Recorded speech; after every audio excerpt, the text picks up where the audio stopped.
Um dos maiores desafios das cidades atualmente é o trânsito, principalmente as cidades de maior porte.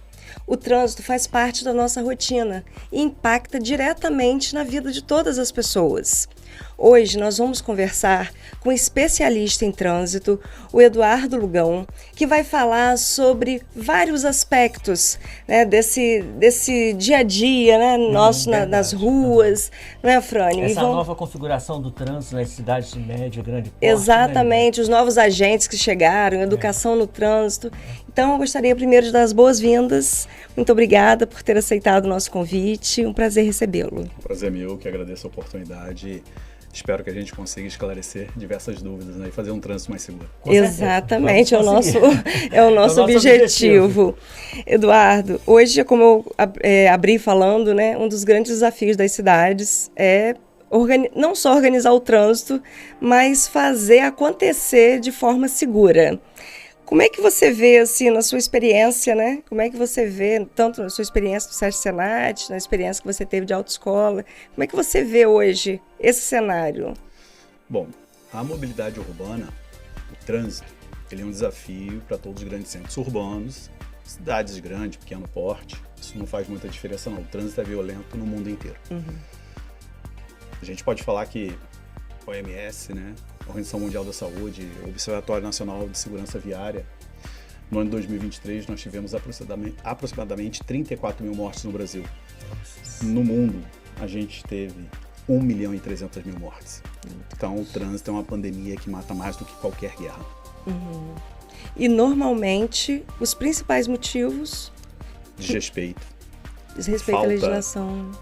Desrespeito, falta de comprometimento, falta de cidadania. Não entender que o trânsito ele precisa ser compartilhado com todos. As pessoas precisam entender que quem faz o trânsito não é veículo. O trânsito, segundo o próprio Código de Trânsito Brasileiro, é a utilização da via pública por pessoas, animais e veículos, né, com tração animal e veículos. Então, o trânsito é um conjunto com vários personagens que precisam aprender a interagir e se respeitar. A cidadania, ela tem que ser exercida. Eu até, conversando com alguns motoristas, eu ministro muita aula, eu perguntei se eles achavam que a carteira de habilitação era um direito de todos. E aí começa o primeiro grande erro. A carteira de habilitação não é um direito de todos, é uma concessão do Estado para aqueles que se provam aptos. Quando você vai tirar uma habilitação, você procura o órgão estadual responsável, faz um exame psicotécnico provando que você tem capacidade psicológica, discernimento, entendimento para que você possa entender e respeitar a legislação de trânsito. Faz uma prova de legislação, faz um curso teórico, faz uma prova de legislação comprovando que você está apto ao conhecimento da lei e depois faz uma prova prática, depois de todo o entendimento. Aí você pega a habilitação e esquece tudo isso. Você acha que a rua é sua. Sim. Você assume aquela segunda personagem que a gente desenvolve no trânsito. Eu estou dentro de um veículo, estou cercado da minha armadura e agora a gente vai para o combate. Exatamente. E quando ele não é bem usado, ele se transforma numa arma, né?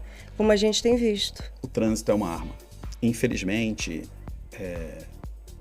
o trânsito quase que te dá direito, o que eu vou falar é muito polêmico, mas é uma verdade. O trânsito quase que te dá direito a matar alguém de maneira impune. Nossa.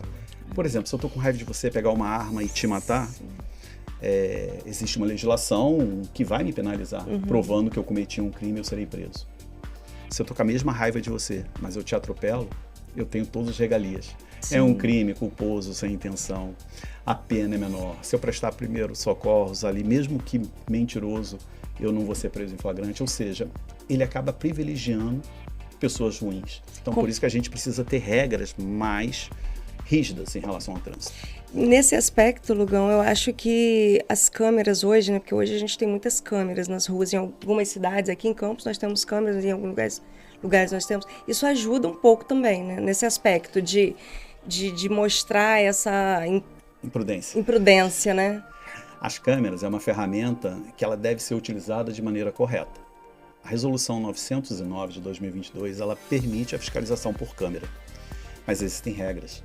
Por exemplo, eu não posso, no dia seguinte, a infração, ir lá, pegar a gravação e ver, ó, o veículo X cometeu a infração Y no dia tal e no horário tal. Ela perde a validade. Eu preciso do agente presente para o monitoramento. Então, aí eu sempre falo isso, né? Os órgãos de fiscalização, ele tem que ter um agente presente, uma coisa muito simples, que no ato da infração, ele vai fazer o auto infracionário, ele vai tirar a multa. E aí sim ela tem validade legal, segundo a resolução 909.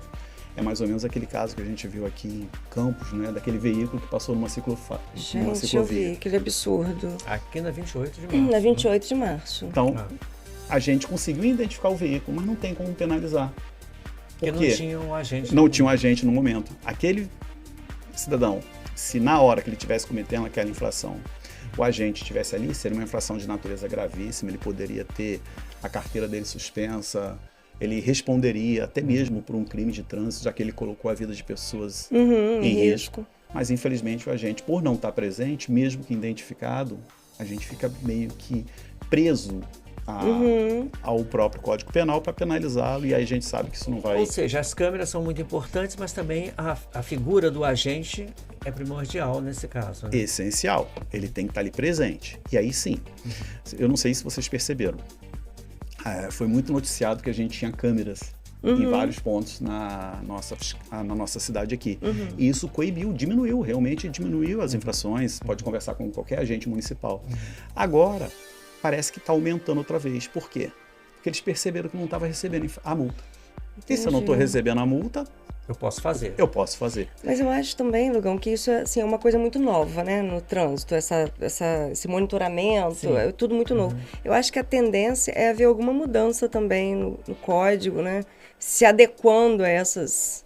Como eu falei, o código já está adequado. Tem uma resolução própria de 2022, a resolução 909, ela permite a fiscalização, desde que o agente esteja presente. Então, se o agente está presente e ele, no ato do flagrante da infração, ele tira a infração, isso vai coibir. Mas você não acha que em uma cidade grande, por exemplo, vamos falar de São Paulo, do Rio de Janeiro, é quase que impossível um agente presente em todas as grandes infrações? Entendeu? Você não acha que seria quase que impossível? É o que Liliane falou, se não houver uma adequação em tudo isso aí, nessas leis, vai ser quase inviável, porque é impossível você ter um agente em cada esquina, não? Mas é isso que é o problema, a câmera é justamente para eu tirar esse agente dessa esquina. Imagina bem, eu numa sala onde eu tenho vários monitores e vários agentes fiscalizando. Um agente sozinho, ele consegue verificar 5, 6 monitores. Não é muito mais fácil eu ter esse agente nessa sala de monitoramento, nessa central de inteligência, do que ter um em cada esquina? Sim, mas então esse agente que está ali monitorando, eles, a partir do momento que há aquele flagrante... Ele na mesma hora retira. Entendi. Exatamente. Por quê? A infração, ela tem que coincidir com o dia e o horário do cometimento. Tá. Eu não posso tirar uma infração retroativa. Eu entendi que você falou e nós entendemos que teria que ter a câmera, mas também um agente naquele momento. Não, a gente na central de monitoramento. Isso. Legal. É o que a gente tem em campo. Sim, exatamente. Aí já deu pra gente esclarecer mais. Isso, mas então o que a resolução diz? Pode ser fiscalizado. Há infração nesse tipo de fiscalização, mas o agente tem que estar presente na hora, na sala de monitoramento, não na via. Isso, pelo contrário, facilita muito. Entendi. E aí, lógico, né? A gente pode facilitar, vamos chamar assim, o entendimento das pessoas, informando através de placa, né? Rodovia fiscalizada através de vídeo monitoramento, de acordo com a resolução 909, ato de infração será emitido. E isso coíbe as pessoas. Eu sempre falo que existem 3 maneiras de se resolver o problema do trânsito. Essa é a primeira, curto prazo. O agente presente, fiscalização ostensiva. Se nós temos agente presente, fiscalização ostensiva, a partir do momento que você começa a receber as infrações de trânsito que você cometeu, você vai parar. Claro. Afinal de contas, né? A parte do corpo que dói mais do brasileiro é o bolso. Quando ele começa a ter esse problema... É o bolso. Verdade. Porque, olha bem, você começa a receber infração de trânsito. Mesmo que você não as pague, no final do ano, quando você for fazer o licenciamento do seu veículo, você não vai ter direito ao licenciamento, porque vai estar com dívidas de infração. Isso vai fazer com que as pessoas também não regulamentem mais o seu veículo. Consequentemente, ele vai fazer o possível para não cometer infração. Sim. Essa é a primeira medida essencial. E temos a segunda medida, que eu comentei com vocês também, né, aqui em off, que é a médio prazo. que são os cursos especializados que devem ser ofertados, principalmente para motoristas. Em 2019, nós tivemos a pandemia. Isso mudou o perfil de vários trabalhadores. Várias pessoas do emprego formal migraram para o informal, entre elas, né, o mototaxista e o motofretista. Abriu espaço aí para Abriu um grande leque, uma profissão digna, regulamentada pela Resolução 930 e 934. Assim como o motorista de ônibus precisa de um curso regulamentar do transporte coletivo de passageiro, para que ele possa fazer o transporte dentro de um processo correto, respeitando... De ambulância também precisa. De ambulância, de produtos perigosos, carga indivisível, todos os cursos regulamentares. O mototaxista e o motofretista é um profissional do trânsito, então ele precisa estar regulamentado. O que eu chamo de regulamentação? A moto licenciada para aquela finalidade, adequada àquela finalidade. Ele, com os cursos de direção defensiva, os cursos de especialização em legislação, cursos de primeiros socorros, cursos de cidadania, entendimento da ética que o trânsito e do seu comprometimento. Isso, né? Ele é um profissional, afinal de contas, aquilo é uma profissão remunerada, ele não está ali fazendo um favor, ele está ali exercendo uma atividade pela qual ele é remunerado, e ele precisa estar apto também. Por exemplo, os senhores são jornalistas, para que vocês possam exercer a função de jornalista, você precisa de uma formação. Sim. Assim como o mototaxista precisa de uma formação, assim como eu preciso de uma formação para ser professor instrutor, todos nós precisamos nos adequar àquilo que a nossa profissão exige. Com isso, a gente vai ter profissionais, porque o que a gente tem hoje? Muitos nem habilitados são, jovens, sem nenhum tipo de conhecimento, que muitas vezes pegam moto de leilão, que são motos que não devem mais estar circulando, que seriam motos para desmanche, e colocam, né, sem segurança nenhuma. E eles estão transportando quem? Nossos filhos. Nossa. A gente tem que pensar nisso, são nossos filhos. Então a sociedade ela precisa assumir esse compromisso. Sim. São nossos filhos que estão sendo transportados. E um dado muito alarmante. Eu tenho 58 anos, sou pai, sou avô, meu filho tem 32 anos. E a média de idade onde acontece o maior número de óbitos no trânsito é entre 24 e 35 anos. Produtivo. Ou seja, nós estamos enterrando os nossos filhos.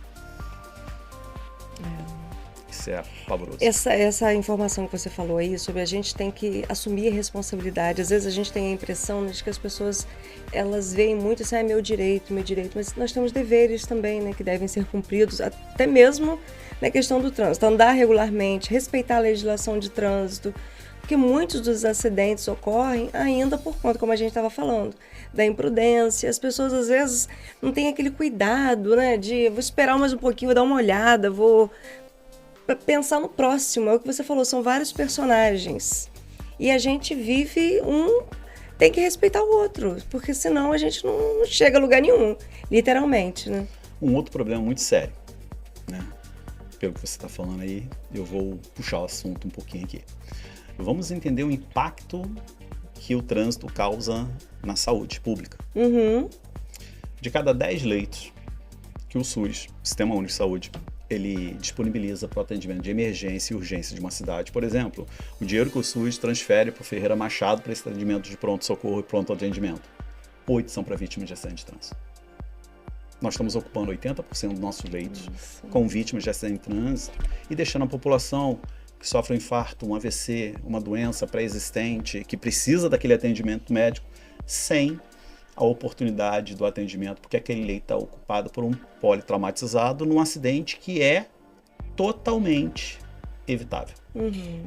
Lugão, já que você falou nesses acidentes, Ferreira Machado e repasse de verba, vamos falar de números. Quais outros prejuízos, no geral, em caso de acidente? Hoje a gente tem um custo num acidente de trânsito muito grande. Por exemplo, eu vou dar um número baixo. Em média, né, tem um custo de R$500 mil por óbito. As pessoas ficam assim alarmadas quando eu falo isso em sala de aula. Da onde? Como? Da onde sai?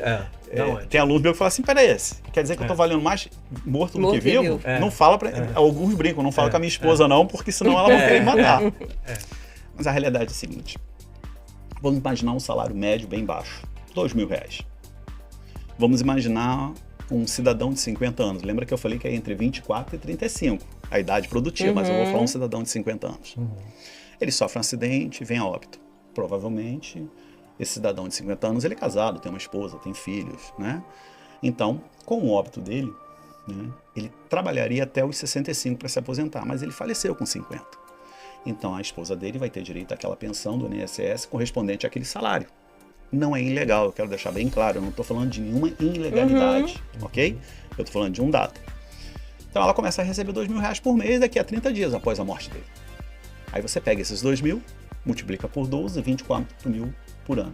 Pega esses 24 mil, multiplica por 15, 360 mil. Ou seja, da Previdência Social vai sair 360 mil. Roubo indevido? Não. Mas aquele cidadão ele poderia estar produzindo, Sim. trabalhando, contribuindo. Ou seja, nós estamos no mercado de trabalho. O prejuízo é para todos nós, né? Para toda a sociedade. Acaba impactando em todo mundo. E o que pode impactar também no tempo de aposentadoria. Às vezes, por que é tão prorrogado, vamos chamar assim, né? Para você se aposentar? É porque a conta não vai fechar. Não fecha nunca. Imagina bem, 34 mil mortes por ano, R$500 mil por pessoa. É um custo muito alto. Um número não fecha. muito alto, Difícil realmente. Agora, Lugão, a gente... Campos é uma planície, né? Super favorável para as bicicletas. Nós já tínhamos muito. E eu acho que é crescente. É um assunto... É crescente. Como que você acha que... Hoje a gente tem as ciclovias, ciclofaixas. Como que você acha que as bicicletas estão... Os ciclistas, né, estão lidando com essas novas... Estão sabendo lidar com essas novas mudanças? Aproveita e já emenda com a bicicleta elétrica também. Não, né? vamos falar também. Vamos falar também da bicicleta elétrica. Quer dizer, são dois tipos de bicicleta agora. Bom, vamos tentar entender um pouquinho isso aqui. O ciclista, ele é um cidadão como eu, como você, como todos nós. E muitas vezes ele é um adolescente que não tem menor conhecimento da legislação de trânsito, ou uma pessoa também que não é habilitada e não conhece, nunca tirou uma carteira de habilitação. Ele conhece a legislação por aquilo que ele ouve falar. Então, o que ele ouve muito falar? Que o veículo maior é responsável pelo menor. Então, o carro é responsável pela minha pessoa que estou de bicicleta. Então, eu posso ficar tranquilo, o culpado vai ser ele. A gente não busca culpado. A gente busca acabar com o sinistro. A gente até chama de acidente, mas é até errado, porque na verdade é um sinistro de trânsito. Não é mais acidente. Acidente é uma coisa casual, que não tem como ser evitado. O sinistro não. Alguém cometeu uma imprudência, um erro, uma ilegalidade, uma negligência e o acidente veio acontecer. Então o ciclista, ele se deparou com ciclovias, ciclofaixas, mas ele não sabe como usar. E muitas vezes ele até se recusa a utilizar. Por quê? Por causa que elas estão sendo muito ocupadas pelas bicicletas elétricas, que andam numa velocidade muito alta. Então já tem mais um conflito. Nós temos o conflito das bicicletas que não são motorizadas, que não são elétricas, com as bicicletas que são elétricas ou veículos autopropelidos. Então a gente tem esse primeiro conflito. O segundo conflito. Alguns motoristas não respeitam a ciclovia, a ciclofaixa. E aí a gente, no meio desse caos todo, falta de conhecimento da legislação, falta de respeito, falta de cidadania. Como que a gente pode solucionar esse problema? Aí a gente pode entrar naquelas medidas a longo prazo. Desde 1997, o CTB, o nosso Código de Trânsito Brasileiro, 9.503, a lei de 97, no seu artigo 76, ela determina a educação de trânsito nas escolas. E é de responsabilidade do município, do estado, da União, levar essa educação. E o que tem sido feito hoje? Em Maio Amarelo, a gente é convidado para dar uma palestra para as crianças. No mês de setembro, a gente é convidado à Semana do Motorista Trânsito para falar com as crianças mais uma vez. Isso é eficiente? Não. Isso é eficaz? Não, não tem nem eficácia nem eficiência. Agora, se a gente levasse a educação como matéria transversal, eu até aproveito para fazer o convite a todas as escolas, né? A rede municipal, através da nossa Câmara de Vereadores, a escolas públicas, né? Que organizem, criem conteúdos, matérias transversais, extracurriculares, oferecendo essa educação de trânsito na escola. O custo que isso vai ser para a instituição é mínimo em relação ao benefício. Imagina se a gente reduz em 50% o número de acidentes. Eu falo porque o ideal é 100%, mas vamos botar 50%. Eu falei, antes de cada 10 leitos, 8 estavam sendo ocupados. Se eu reduzir em 50%, vai sobrar mais 4. para a população. Ou seja, eu vou quadriplicar, já que só tem 1,6 o número de leito. Eu vou aumentar em 300% o número de leito ofertado à população. Talvez eu resolva o problema da saúde e da fila hospitalar para cirurgias eletivas. Até porque as crianças, elas são ótimas multiplicadoras, né? Elas Exatamente. chegam em casa, já falam para os pais. Você costuma falar para crianças também? Sim, e tem um fato, né, que é muito interessante. Uma vez eu ministrando uma palestra para criança no Maio Amarelo, e eu comentei numa cidade baiana, muito próxima, no Espírito Santo, falei que sobre a responsabilidade, sobre os auxílios de segurança, a cadeirinha, que o uso da cadeirinha é um exemplo de amor que o pai tem pelo filho. Não precisa de multa. Se eu amo meu filho, eu vou ter uma cadeirinha, uma senha de elevação. Se eu amo meu filho, eu não vou beber e dirigir porque eu quero ser o pai do meu filho. Sou eu que sou o pai do meu filho. Então, fui explicando isso tudo. E uma semana depois, né, chegou um pai no meu trabalho, bateu na minha porta e falou: o que o senhor fez com a minha filha? Eu assustado. Mas eu tenho certeza que eu não fiz nada com a sua filha, meu amigo. Quem Você é poderia sua me filha? explicar? Não sei Quem é nem sua filha? filha. Quantos anos tem sua filha? Ele: minha filha tem 5 anos. Eu falei: não, o senhor poderia me explicar? Não, é porque minha filha entrou no carro chorando no domingo Que não tinha... porque eu não a amava. Eu falei: mas eu nunca falei que o senhor não amaria a sua filha. Não, é porque eu tava na praia comendo um peixe, tomei uma cerveja, ela falou que se eu bebesse e dirigisse, eu poderia não voltar para casa e não ia ver a minha filha crescer. Aí eu falei: que bom que a sua filha tem uma responsabilidade Tá que vendo? o senhor... Não, e olha como marcou para ela, como guardou. Você falou num dia, no final de semana, ela ficou com aquilo guardado. Então imagina bem se o Estado, como eu falo Estado, né? Todo o contexto, município, Estado e União, Claro. promovesse a educação no trânsito há 28 anos, que o CTB é de 97. Nós temos 3 gerações de motoristas, ciclistas e pedestres com mínimo de conhecimento. Será que o nosso trânsito não mataria menos? Com certeza. É uma reflexão, né? Uma das reflexões que nós temos que ter. Frânio estava falando de bicicletas elétricas. Elas têm limite de velocidade? Bom, vamos tentar entender aqui. Porque hoje elas disputam espaço, né, com... Em 2023, o CONTRAN criou a Resolução 996, que determina que veículos ciclomotores, bicicletas elétricas, deveriam estar o condutor habilitado, no mínimo na categoria ACC, e esses veículos também precisariam estar regulamentados, identificados através de placa. Então, como funciona isso? Agora, a partir de janeiro de 2026, o prazo para adequação termina em dezembro de 2025, que significa esse ano, então as pessoas precisam estar muito atentas. A partir de janeiro de 2026, se tudo correr bem e a fiscalização for extensiva, as bicicletas elétricas e essas scooterzinhas elétricas serão fiscalizadas e os condutores terão que ter, no mínimo, categoria ACC. Isso quer dizer o quê? Primeiro, adolescente não pode pilotar, porque se habilitado tem que ser maior de 18 anos. Tem que passar por todo um processo de habilitação para que ele possa adquirir a sua habilitação. E o que ficou isento?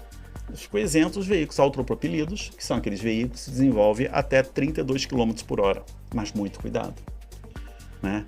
Alguns veículos estão com um limitador de velocidade para andar a 32, mas ele desenvolve uma velocidade acima. Se ele desenvolve acima, ele cai no enquadramento e precisa também da habilitação. Então, lógico, né? Eu acredito que a nossa guarda municipal, nossos agentes de trânsito, em convênio com o Estado, já que essa fiscalização é de responsabilidade do Estado, deve começar a fazer essa fiscalização de maneira ostensiva. Isso é muito importante, porque são veículos que andam numa velocidade alta, 40, 50 km por hora, que não fazem barulho nenhum, que dificultam muito a percepção pelo motorista. À noite não tem nenhuma sinalização, nenhuma luz, nada. Eles não têm, Deveria né? ter. Deveria Mas ter. A maioria não tem. É porque eles retiram. Não, Na verdade, eles a retiram. maioria a gente não vê, né? E aí o que acontece? Você não consegue visualizá-lo e eles também não têm o conhecimento da legislação. Eles não têm o conhecimento das regras de trânsito e acabam se colocando em risco. Por exemplo, uma coisa boba, uma dica, né? Todos vocês já devem ter ouvido falar em pontos cegos de veículo. Então, caminhões, ônibus, eles têm ponto cego. Como é que eu percebo se eu estou no ponto cego? Não, eu, Eduardo, eu estou andando de motocicleta, de bicicleta, como é que eu percebo se eu estou no ponto cego? Se na posição que eu estiver e olhar pelo retrovisor do motorista e eu não conseguir visualizar o motorista, o reflexo dele pelo retrovisor, ele também não me vê. Entendi. Significa que eu estou no ponto cego, significa que ele não está me vendo. E muitas vezes acidente acontece por causa disso. Não é que o motorista é imprudente, apenas ele não está te vendo porque você se colocou no ponto cego. Então essas dicas precisam ser repassadas. Eu tenho visto até em alguns veículos a identificação, né? Cuidado, você pode estar no ponto você pode estar no ponto cego, alguma coisa nesse sentido. Exatamente. Eu acho que a gente precisa estar mais atento também a isso, né? Porque às vezes você acha que está sendo visto, está me vendo e não está. É assim, você está atrás de um veículo ou do lado de um veículo e você não vê o motorista pelo reflexo do retrovisor, ele também não te vê. Isso acontece até com um carro comum de passeio. Sim, o nosso carro. Né? O nosso carro. Exatamente, isso é para qualquer Às vezes veículo. você não vê, do nada aparece do nada, quer dizer, de repente aparece uma bicicleta, né? Ele não é do nada, ela não é estava do ali. nada, Ela estava, Você só não estava Só vendo não porque ela estava estava no ponto cego. no ponto Exatamente. cego, Gão, vamos mostrar algumas imagens. Algumas imagens de situações de trânsito que a gente pode, olha, a gente estava até conversando sobre esse cruzamento aí. Esse cruzamento é aquele ali da Faculdade de Medicina. Sim. A bicicleta, que a ciclofaixa, a bicicleta pode andar nos dois sentidos, não é? Sim. Não é isso? Dentro da ciclofaixa. Sim, dentro Quando da ela existe, sim. Aí, no caso, o sinal abriu para o veículo. Como poderia ser evitado? Porque aí é que a gente congelou a imagem, está mostrando só a imagem parada. Ela foi atropelada, ela cai ali na frente e o acidente e o sinistro ocorre. Nesse caso, como poderia ser evitado? Bom, provavelmente, pela posição ali, a gente está observando que ela está vindo no sentido contrário ao sentido de direção. Isso. Então, o próprio ciclista, ele também não visualiza se o semáforo está aberto ou não, porque ele está olhando as costas do semáforo. Porque tem um semáforo acima dela, né? Mas ela está olhando as costas do semáforo, tá entendendo? Mas ela está vindo Como ela está vindo no sentido contrário, o semáforo está passando a informação para os veículos que vêm no sentido contrário a dela. Então, primeira coisa que a gente precisa fazer, a gente precisa criar mecanismo das pessoas entenderem. Então a gente pode muito bem, onde tem ciclovia, ciclofaixa, colocar um semáforo para o pedestre. Aqui na 28, nós temos o semáforo do pedestre. Sim. Do pedestre não, desculpa, do ciclista. Que é uma bicicletinha que fica vermelhinha em verde, que o ciclista entende. Ó, o semáforo fechou porque abriu no outro sentido. Então ele vai ter essa percepção. Essa é a primeira. E a segunda é o respeito que eu falei da cidadania. Carteira de habilitação não é um direito. É uma concessão do Estado, do qual eu assumi o compromisso de seguir regras. Então, quando eu tirei minha habilitação, eu falei que eu ia ser responsável. Se eu estou parado num semáforo, tudo bem? Antes de eu sair, mesmo que o semáforo esteja aberto, não custa nada. 2 segundos.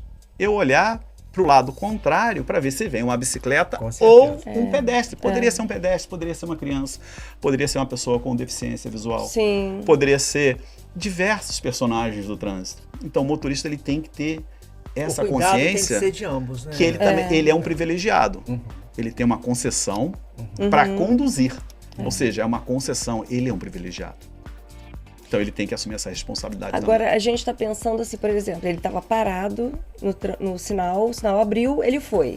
Mas e se o sinal já estivesse aberto e ele estivesse vindo e ela também? Eu acho que ali ela também tem que dar uma paradinha. Não, mas aí no caso, se tivesse aberto já está ele, aberto, ele está indo o sinal já está aberto. Dele. O Código de Trânsito Brasileiro fala que toda vez ao aproximar de um cruzamento, independente da preferência ou sinalização, eu devo diminuir a velocidade e conduzir com velocidade da qual eu possa parar o veículo. Muito bom isso. Tá? Para guardar a segurança dos outros. Como eu falei, carteira de habilitação é uma concessão dada pelo Estado por um compromisso que você assumiu. Você assumiu esse compromisso. Então tá na hora da gente cumprir. No trânsito, a gente... Não custa nada diminuir um pouquinho. Sim. É bom reforçar essas coisas, porque na verdade, né, acho que hoje em dia todo mundo tá correndo muito, todo mundo tá com pressa. E eu acho que você tem que parar e pensar que no trânsito você é responsável por outras vidas também, né? Tem mais imagens? Tem mais imagens. Né? Vamos ver a próxima. Essa daí é na ciclovia da 28 de março. Olha. A bicicleta... Atropela um elas, pedestre, né? Elas colidem ali. Não, tem São uma duas outra bicicletas? também. São duas bicicletas, Só né? que São ela duas vem, bicicletas. a bicicleta que tá de reflexo costas aqui. aqui pra gente, ela vem, atravessa a 28 para entrar ali Na ciclovia. Nesse pedacinho que ela Não, tem pra ela entrar. vem daqui. Ela atravessa a 28 e vai entrando ali quando as duas tá. colidem. Mas se você observar ali, já que é uma colisão, parece que as duas estavam vindo de frente, uma para outra. Concorda comigo? Aí, lembra que eu falei da educação no trânsito? Sim. Por exemplo, o sentido de circulação do Brasil, da legislação, o trânsito brasileiro, é pela direita. Então, por exemplo, esse ciclista que está com essa mochila vermelha, teoricamente ele está no sentido correto. Sim. Enquanto o ciclista que estaria vindo do outro lado, você pode ver que tem um mais acima vindo pelo outro canto. Ó, ele está vindo à direita dele, tá vendo? Tá vendo como ele está vindo à direita? Esse aqui está à direita também.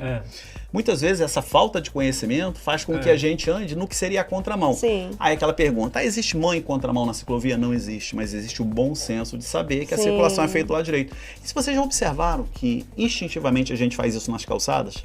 Sim. Sim. Quando a gente está indo caminhando na direção, a gente sempre vai do nosso lado direito. Quem está descendo num sentido vai instintivo, com o lado né? direito para as lojas, vamos dizer assim. E quem está vindo no ali. sentido contrário, né, vai com o seu lado direito para vir. É uma Instintivamente coisa, a gente já faz. Eu não sei se isso é uma coisa de quem dirige mesmo ou se todo mundo faz. Acho que É o todo mundo, instinto né? de observar como as pessoas se comportam no trânsito. Tem mais? Tem outra também. Vamos ver. Nossa Isso daí Senhora. foi na descida da ponte Barcelos O Martins. veículo tá aqui e a moto, né, com aquele bagageiro Descida, estava descida aqui. daquela a moto tava ponte. na 15 de ciclovia. novembro, descida da ponte Barcelos Martins. A gente observando aí, lembra que eu falei do curso Resolução 930, 934, motofretista, mototaxista, que são profissionais, recebem um valor remunerado. Como você observa ali, há uma grande possibilidade daquele motociclista andando na ciclofaixa. Pelo que a gente nota que ele estava andando Sim, justamente na sim. ciclofaixa. Ou ó. seja, num lugar proibido para a circulação de moto. Não é pra ele, né? Tudo Pelo bem? que a gente está vendo ali, né, parece que Mas a estava pergunta andando. que eu faço é a seguinte: será que ele tem esse conhecimento? Será que ele foi preparado para exercer essa atividade? Ou será que eu estou permitindo que ele exerça essa atividade? Uma coisa que eu falo, lógico que para que ele possa ser regulamentado na profissão, ele vai ter que fazer um curso, ele vai ter que investir nesse curso, ele vai ter que investir no seu conhecimento, ele vai ter que usar alguns equipamentos de proteção. Por exemplo, ele deveria estar ali com um coletezinho refletivo para aumentar a visualização. Isso gera custo? Sim, mas ele é remunerado para isso. A gente precisa entender.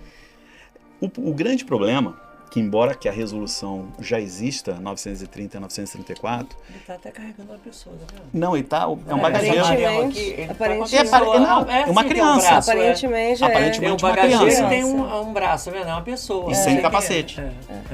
a pessoa tá sem capacete, só ele que tá de capacete. Será que se ele tivesse o curso, ele estaria fazendo essa infração? Será que ele estaria colocando em risco? Aí a pergunta que eu faço.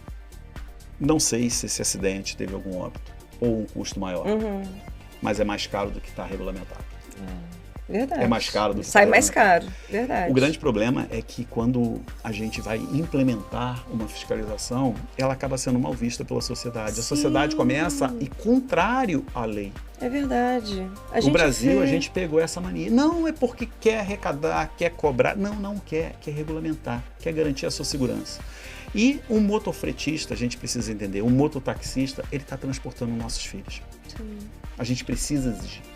Você estava falando sobre isso, estava lembrando, às vezes os próprios agentes, os guardas municipais, eles são vistos, né, de uma forma, quando tem uma operação de trânsito, são vistos, mas muitas vezes as pessoas que mais se revoltam são as que estão mais contrárias à legislação.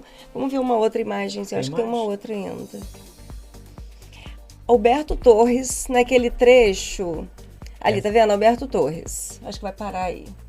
Esse trecho da Alberto Torres é Alberto, com 28 de março. Aqui é 28 de março, a entrada para o supermercado. Ó. O antigo extra? Não, esse daí era mais na frente um pouquinho. Para um minutinho. Aí, essa daí, ó. Ótimo.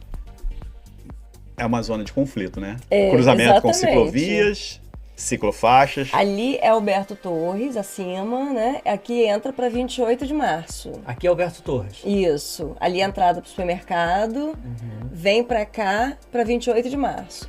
Aí, quando o sinal fecha na Alberto Torres, abre na Alberto Torres, tem horas que os carros vêm e tem bicicleta para lá e para cá. É aquilo que a gente Tem estava... até uma aqui, ó, tá vendo? É o carro aqui, a bicicleta é aqui, o que a gente estava falando, né? Mas lembra que eu falei com você? Vamos imaginar que aqui, ó, nessa posição dessas plaquinhas, tivesse aquele semáforo para o ciclista. Para ele entender que é o momento dele parar para os carros passarem. Sim. Porque é uma área de conflito. A gente chama de zona de conflito do trânsito. É uma área de conflito. E as pessoas, infelizmente, por não querer perder um pouco de tempo, por pressa, pelo próprio estresse que o trânsito causa, por problemas pessoais, elas acabam ali naquele momento desforrando toda a sua agressividade. Mesmo que o acidente não aconteça, mas acontece o conflito. Eu já vi situações como aquela que as pessoas não colidiram, apenas um ficou xingando o outro e chegou a vias de fato, daqui a pouco se torna uma agressão. Tão fatal quanto a colisão. Tão fatal quanto a colisão. Olha só, né? Situação. E essas imagens são... Essas imagens são da Prefeitura de Campos. Eles estavam fazendo CCO, campanha, eles mostrando também as várias infrações. O que eu acho vem interessante é que você vai acontecendo. observar ali nessas imagens que tem uma zona de conflito, aquela faixa zebrada que uma moto passa em cima. Não. E dá a contramão ainda. Não, Vem na aqui, por exemplo, deixa a imagem passar, que eu vou mostrar para vocês. É rápido. Vamos parar um pouquinho naquele Tá vendo trecho essa que a moto gente- aqui? Aham. Exatamente. Dúvidas? Esclarecer bem. Aquela moto ali, ela está cometendo uma infração de natureza gravíssima no valor de R$880.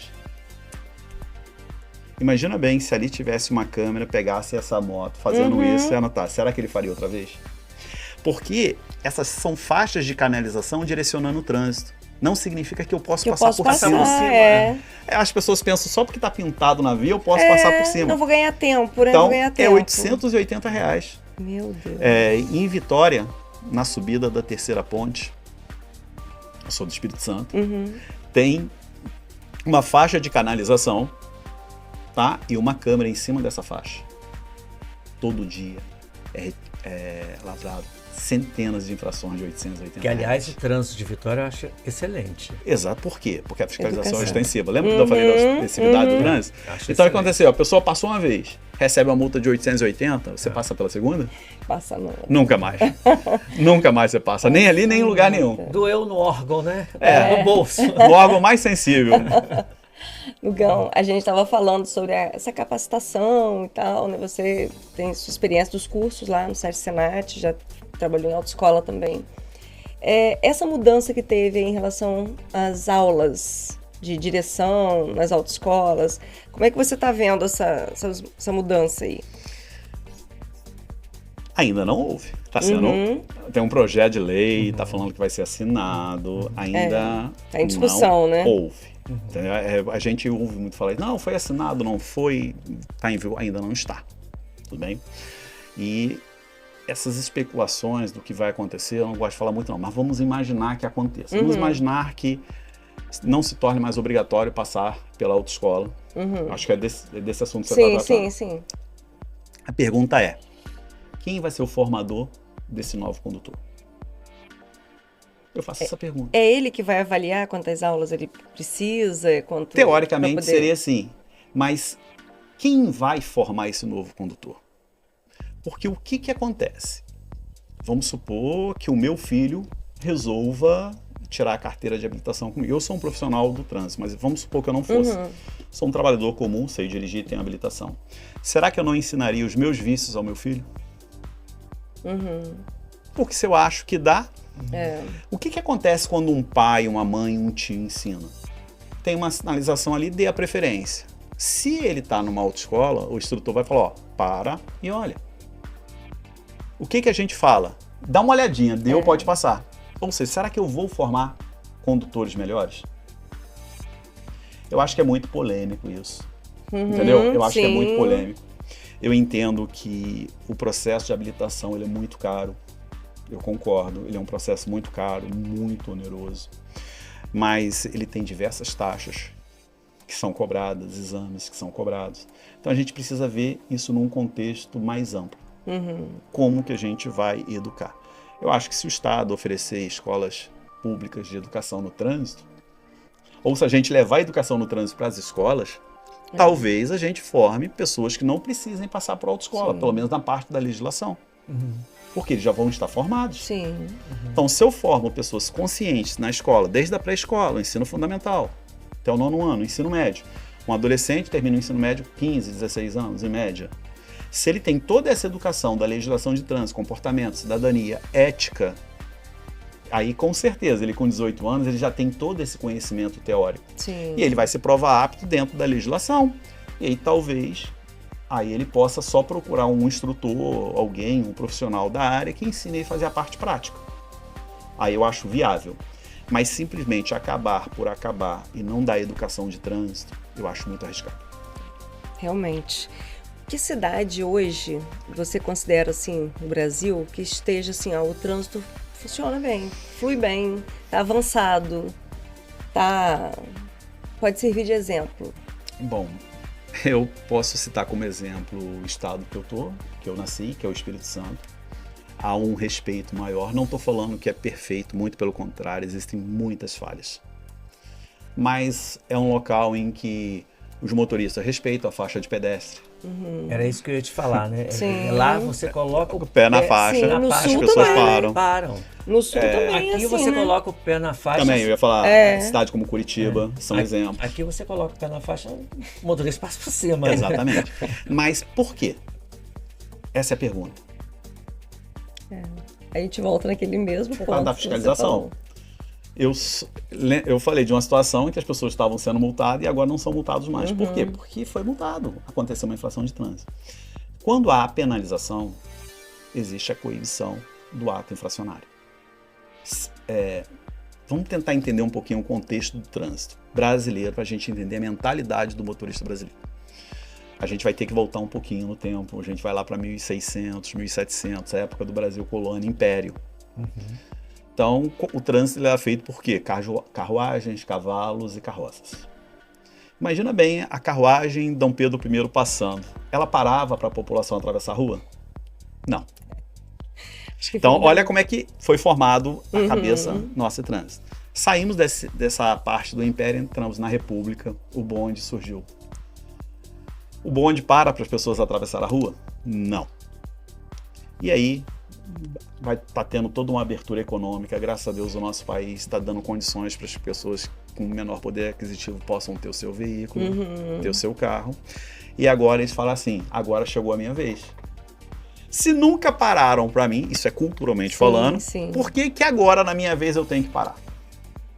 E aí há o desrespeito, em que a gente acha que o trânsito é feito só por veículos, porque foi assim desde a época da colônia, passando pelo Império, chegando na República, e a gente tem isso embutido. O brasileiro, ele tem uma tendência a achar que a obediência é subserviência, ou seja, eu sou serviçal, eu sou submisso àquela pessoa, por isso eu obedeço. Então, como eu não sou serviçal e como eu não sou submisso, eu não vou obedecer. Tem questão cultural mesmo, questão, né? Questão cultural. Tem um autor, Roberto da Mata, fabuloso. Ele tem um livro de Fé em Deus e Pé na Tábua que ele fala muito sobre isso. Eu sou muito fã dele. Então ele conta isso, eu já vi alguns podcasts dele e ele fala sobre isso. Que culturalmente o brasileiro tem mania de, quando ele descobre que ele agora tem o poder do carro, ele acha que o carro é um personagem da família dele. É o que você falou no início, né? A questão da carteira, a pessoa acha que tem um direito. Exato. Né? É o meu eu carro. Eu tenho direito de fazer o que quiser. Não é. É uma concessão, né? Como você Por explicou. exemplo, vocês têm carro? Sim. Seu carro tem nome? Meu não. Não. Não, mas você sabe que o brasileiro tem mania de dar nome ao carro. Por exemplo, eu tenho uma moto. A minha moto chama Viúva Negra. Não. Meu Deus, não, meu não tem nome não, nunca vai dizer Tem não. pessoas que têm, que dão nome. O carro acaba se tornando um personagem. É uma paixão brasileira. E aí, também. quando acontece um acidente, você bateu você esquece de ver que é um material que pode ser recuperado e acha que é uma coisa que é uma agressão ao seu corpo. E aí vem a violência. E se esquece, às vezes, que tem outra pessoa ali, tem outra, né? Tem outra vida. Muito mais importante do que aquele bem. Exatamente, que o bem material. Se a pessoa não pensa nem na vida dele, imagina do outro, né? Exatamente. Então, eu estava lembrando aqui, a gente falando de, né, essa questão de intolerância, violência, me fez lembrar agora aquele caso que aconteceu acho que em Belo Horizonte, em Minas, que o carro de coleta de lixo estava parado, né, o caminhão, e o motorista veio, ficou impaciente com a questão do caminhão estar parado ali e acabou matando, tirando a vida, né, do Lembra quando eu falei de educação? No artigo 29 diz lá, veículos de utilidade pública, coleta de lixo, limpeza urbana, tem livre parada e estacionamento, porque eles precisam parar para fazer a coleta. 28 de março. É proibido parar na 28 de março, não é só estacionar, parar. Mas o carro de coleta de lixo, como é que ele vai recorrer, fazer a coleta daquele lixo se ele não parar? Então, para ele é permitido. É regra. Ambulância, né? Tem que dar passagem para ambulância. Sim. As pessoas... Bombeiro, tem que dar passagem. Às vezes a pessoa fala assim, mas um carro da polícia ou da ambulância estava lá parado, de repente o semáforo fechou, ou transgarrafou, ele ligou o giroscópio, ligou a sirene e foi. Sair. Não é uma recomendação. Porque, imagina bem, eu tô aqui com vocês agora, de repente eu posso sofrer um infarto, e você pede socorro, mas a ambulância ainda não chegou no posto porque ela está presa no trânsito, então ela tem que estar no posto de apoio dela. Sim. Entendeu? Ela tem que estar apta a sair. Então, se ela está voltando vazia, ela precisa chegar ao ponto de apoio dela para que ela possa sair para uma nova emergência. Ela não pode ficar parada no trânsito. As pessoas precisam entender isso. Eu acho que o trânsito, assim como tudo na vida hoje, né, as pessoas com essa questão de redes sociais, todo mundo tem aquelas imposições, opiniões, muitas vezes nem tem conhecimento de causa, mas tem que opinar, eu acho que o trânsito acontece muito isso. Não, eu tô certo, você que se dane, eu tô certo e... Eu acho que eu amo muito meu país e amo muito ser brasileiro, mas o brasileiro é o especialista em tudo. Especialista em tudo, exatamente. Não importa qual é a área, ele é especialista em tudo. Uma rede social agora então, né? Todo mundo é especialista em alguma coisa. Nossa, a gente estava falando aqui de questões culturais, né, e tal, a gente vive em Campos a questão do transporte de tração animal, né? As carroças. Sim, tração animal. E como é que você vê, assim, como é que você acha que seria uma forma de resolver? Porque tem a questão social, tem o trânsito, tem a legislação, tem uma série de fatores e tem hora que eles se conflitam. Bom, eu sempre falo que o que é permitido por lei deve ser cumprido. O CTB mesmo regulamenta, em algumas situações, veículos de tração animal. Então, eu acho que não deveria existir.